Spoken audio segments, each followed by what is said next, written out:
Vamos lá, mais uma vitória da missão. Após nossa representação, a Procuradoria Eleitoral reconheceu indícios de propaganda antecipada em fala de Lula sobre Simone Tebet e Marina Silva.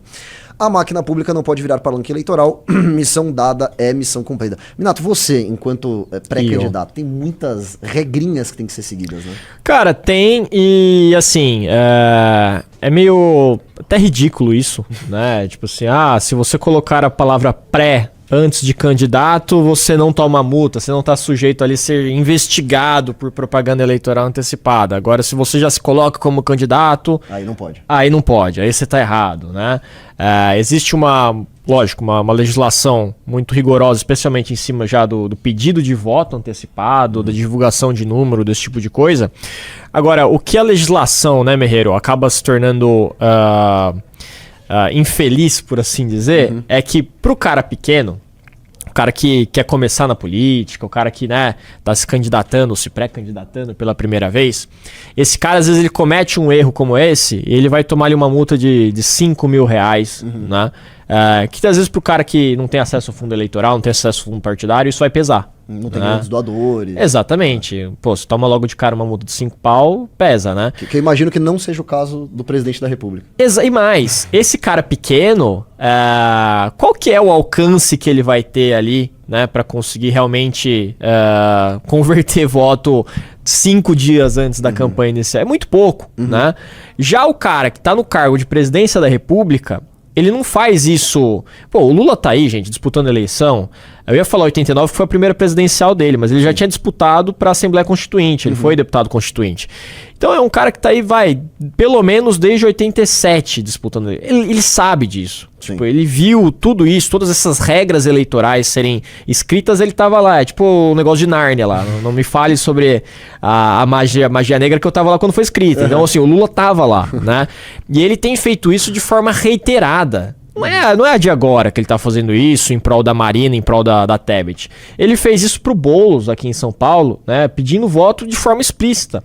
Só que pra esse cara tomar uma multa ali e depois isso repercutir pra imprensa toda, pra grande imprensa toda, pra ele vale a pena. Ele não tá ligando porque ele tem basicamente dinheiro infinito. Então, exatamente. Dane-se, ele provavelmente vai ficar descumprindo e não vai ligar. Mas a gente vai continuar. Exato. E se eu não me engano, autorizaram utilizar do fundo partidário pra pagar esse tipo de coisa. O que é pior ainda. Não, e assim, a legislação eleitoral, ela é tão rígida, tão rigorosa, com tantas regras, porque a justificativa é que eles querem estabelecer uma paridade de armas, né? Pra que não tenha um candidato que esteja com muitas vantagens. Só que ao mesmo tempo a gente tem esse modelo de um fundo eleitoral exacerbado, que quanto mais representantes no Congresso você tem, mais dinheiro você recebe. E pior, quando você é presidente da República ainda, você tem mais dinheiro ainda pra gastar, porque o governo Lula já aumentou os gastos com publicidade em coisa de 500 milhões, assim, né? Sim, um valor exato. absurdo. Então tem isso ainda também, né? Ele usa a máquina pública a favor dele pra se reeleger, como sempre faz, né? Bolsonaro fez isso também.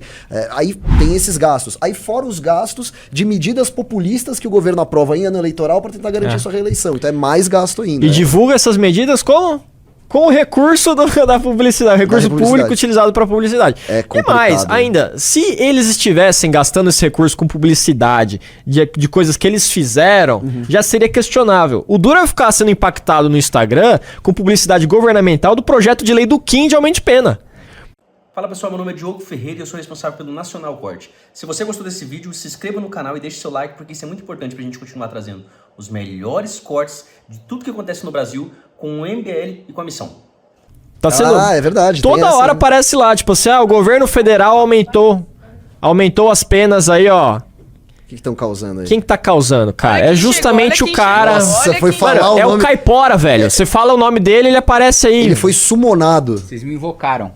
Exatamente. E aí? Bom... Você não é aquele cara que aprovou o projeto de lei que limita o ICMS? O IPVA?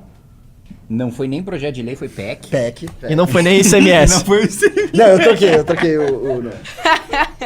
E a gente tava falando também dos projetos de aumento de pena que o governo tá se vangloriando como se fosse mérito deles. Colocou 2 milhões de reais pra divulgar como se fosse do governo. Cara, esse dado eu não sabia. Eu sabia que ele tava fazendo isso porque, assim, eu sou impactado no meu Instagram. Eu vi propaganda de aeroporto, cara, divulgando isso. Não, estão colocando no aeroporto. Ou você não quer Assim, eu vou sair pra você sentar no caso. Não, Não ia convidar pra você sentar comigo na cadeira. Tô apresentando aqui o escritório, pessoal. Ah, você não quer participar um pouquinho? Dá não. Pois aparece aí de novo.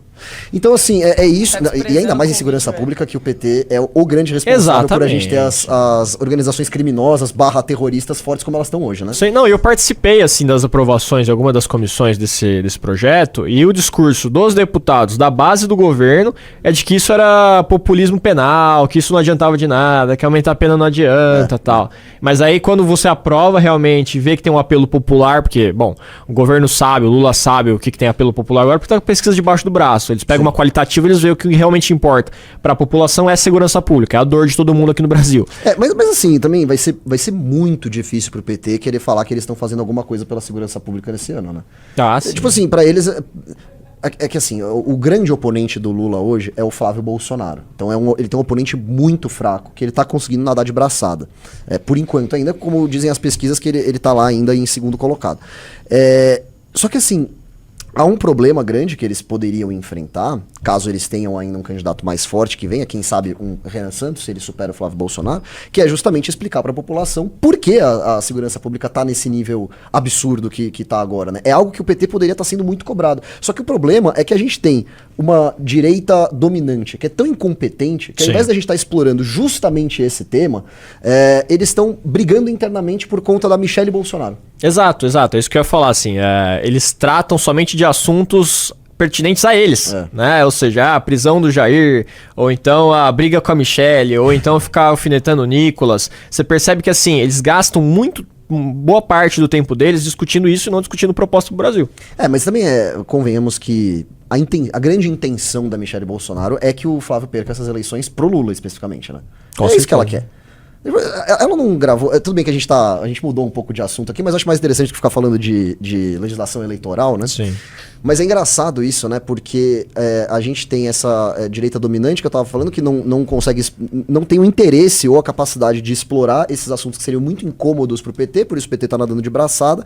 E é engraçado que você tem a própria Michelle Bolsonaro hoje querendo que o Lula ganhe a eleição. Não é à toa que ela lançou aquele vídeo que ela faz acusações graves contra o Bolsonaro, falando que ele a humilhou, que ele a tratou muito mal e tal, justamente no período que o Flávio estava tentando conquistar um pouco mais de eleitorado feminino, do eleitorado evangélico também. Então você tem uma direita que está ativamente tentando trabalhar para que a esquerda se reeleja. E uma boa parte da direita, que é o que é representada pela Michelle Bolsonaro e pelos evangélicos. Mas eu não vou comentar essa pauta, Heloísa, porque eu sei que alguém preparou notícias que envolvem ela mais pra frente. Então. Se quiser colocar a minha ordem de pauta aqui, ô Merreiro? Põe aí, o pior, o cara vai embora antes e ainda quer adiantar a pauta, velho. Vai ter que entrar com requerimento aí de versão de pauta. Vai, tá, fez o requerimento, aprovado. Pela ordem, presidente. Põe aí. Não, porque já encaixa, né? Olha aí, ó. A ex-primeira-dama... boa, tem essa ainda, né? Ela criou um movimento dela. A ex-primeira-dama Michelle Bolsonaro anunciou nessa quinta-feira a criação do movimento Imparáveis, que já tem uma associação com o quê? Com imbrocháveis. Eu acho que foi intencional isso, você acha que não? Cara, eu tinha pensado mais naquela do Zema. Qual do que Zema? Era os Intocáveis. Que ele faz piada com a STF. Eu já pensei no imbrocháveis. Ok. Marcando sua nova fase política após deixar a presidência nacional do PL Mulher. Ela que deixou ou ela foi deixada? Ela que deixou. Ela foi removida ou ela que pediu pra sair? Cara, eu acho que assim, sempre que a pessoa coloca lá exoneração a pedido, às vezes a pessoa de fato foi demitida, mas pra então, não ficar feio, ela coloca a pedido. Eu acho que foi por aí. Eu acho que ela foi retirada também. Você acha? Eu acho que ela que pediu pra sair do PL Mulher. Mas pra ela é bom também, no final das contas. Acho que os dois, pros dois era bom. Pra ela também era bom sair e começar essa pataquada que ela tá fazendo aí. Vamos lá. O lançamento ocorre em... Agora, a Michelle Bolsonaro, na cabeça dela, na estratégia dela, ela tá beneficiando o Lula, sem saber que ela pode estar beneficiando o candidato que tá em terceiro lugar. Ah, sim, eu acho. Bom, não sei, de fato. O lançamento ocorre em meio a uma crise pública e atritos com seu enteado, o senador Flávio Bolsonaro, pré-candidato do PL à presidência. Nas redes sociais do PL Mulher, Michelle afirmou que, aspas, pessoas de bem jamais desistem de lutar por justiça e liberdade, fecha aspas, enquanto a página oficial do partido confirmou que o perfil da ala feminina passará a ser administrado por uma nova equipe jurídica e metodológica devido à saída da ex-primeira-dama. Tem vídeo ou não? Não, mas olha quem chegou aí, aparece aí, ô Deiro. Quem que tá aí? Tá escuro aqui. Pedro Deiro. Olha ele aí. O pessoal no Nossa. chat falou que eu fui um dos primeiros, né? O Pedro foi primeiro muito antes de eu ser Você não é primeiro. aquele... Hoje o escritório tá movimentado, hein? Que Você é um velho, é isso que ele tá falando. Você é um vovô idoso. São vovô idoso. Tá bem frequentado hoje aqui. Que bom, que bom. Olha só, você não é o mais novo jornalista investigativo expondo fatos e dados incômodos pra elite política brasileira? Pô, tem um novo agora aqui que eu vou soltar, mas esse é fofoca, tá? Porque a gente tem que investigar, mas tem que fazer um pouquinho de fofoca. Ok. Aparentemente, o senhor Flávio teria dado uma pulada de cerca, né? Rapaz! E, assim, Cavalo. a equipe dele já disse que tá se preparando pra... Porque é engraçado, acabou de ser uma matéria falando que a equipe dele tá se preparando pra um eventual vídeo privado que vaze. Então, esse é aquele envolvendo as surubas do Master, essas Não, coisas, até onde eu É sei, outra? é outra. Nossa! Não é de Trancoso. Tá? Não é de astronauta.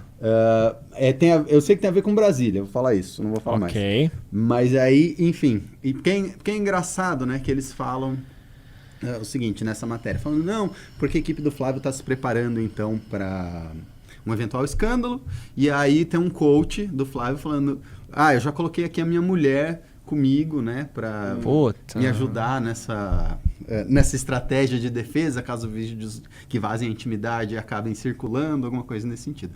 Ou seja, se precisa colocar a mulher para defender, porque tem... o boato, né? Isso me lembra aquele vídeo glorioso da Bia Dória. Com Da Dória Bia- É, Nossa, aquela lógico cara, que aquele é, sorriso aquela cara de amarelo. bunda. Aquela cara de bunda dela, assim, ó. Política brasileira. E assim, teremos novas informações nas redes sociais de Pedro Deiro? Sim, eu acabei de soltar um vídeo hoje sobre um caso do menino Adam, um garoto que foi levado à força pelo pai muçulmano pela Ponte da Amizade. Eu estava lá no Paraguai, né? Gravei na Ponte da Amizade. Então, a mãe estava trabalhando em Londres por causa da pandemia, o casal estava sem dinheiro, a mãe foi para Londres trabalhar, aí o pai ficou com a criança, quando a mãe voltou, o pai não estava na casa, tinha roubado não, né? Vamos falar diferente. Tinha levado o dinheiro que ela tinha juntado em Londres embora e levou a criança para o Egito. Aí ela foi tentar recuperar a criança, o passaporte da criança estava vencido, passou na Ponte da Amizade numa boa, assim, porque lá é meio várzea, né? E, enfim, e aí ela foi recorrer, aí o Tribunal de Primeira Instância do Egito acatou um argumento da família do pai, falando que não poderiam entregar a criança para ela porque ela era cristã. E a primeira instância acatou. A primeira instância acatou, falando que porque ela era cristã... Esse era o fundamento principal. Era o fundamento principal. Então é que ela era cristã, ela bebia por ser cristã, porque muçulmano não pode beber, né? E aí desvirtuariam a fé muçulmana do garoto. Aí a primeira instância acatou, a primeira instância do tribunal acatou, aí ela vai pro Egito, aprende a falar árabe, se converte ao Islã, apela na segunda instância, aí a segunda instância derruba esse argumento, fala que não precisa, que uma mãe cristã pode criar um filho muçulmano que não tem nenhum problema.